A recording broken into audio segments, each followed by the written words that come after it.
जिना house हमला case है। Model town में नून लीग का ऑफिस जलाने का इल्ज़ाम है। उज़्मा खान और अलीमा खान की अबूरी ज़मानत में तोसी हो गई है। उज़्मा और अलीमा खान की 4 केसेस में ज़मानत की दरखास्तों पर समाअत हुई है। इंसदाद दहशतगर्दी अदालत के जज एजाज अहमद बुटर ने इस केस की समाअत की है और उनकी ज़मानतों में तोसी दे दी गई है। मॉडल टाउन में नून लीग का ऑफिस जलाने का इल्ज़ाम है। जिना हाउस हमला केस है।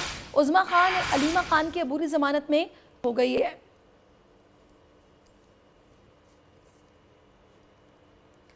इसी पर बात करेंगे। मुनीर बाजवा ने हमें ज्वाइन किया। मुनीर, आगाह कीजिएगा, डिटेल्स आपके पास हैं इस वाले से?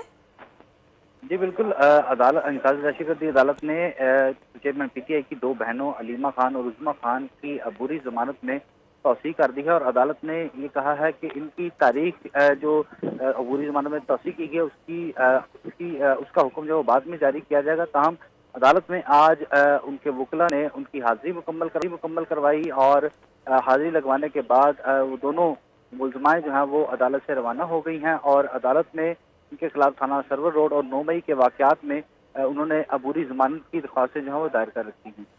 ठीक है मुनीर बाजवा, बहुत शुक्रिया आपका। एक और अहम खबर है जो हमें नाज़रीन करनी है।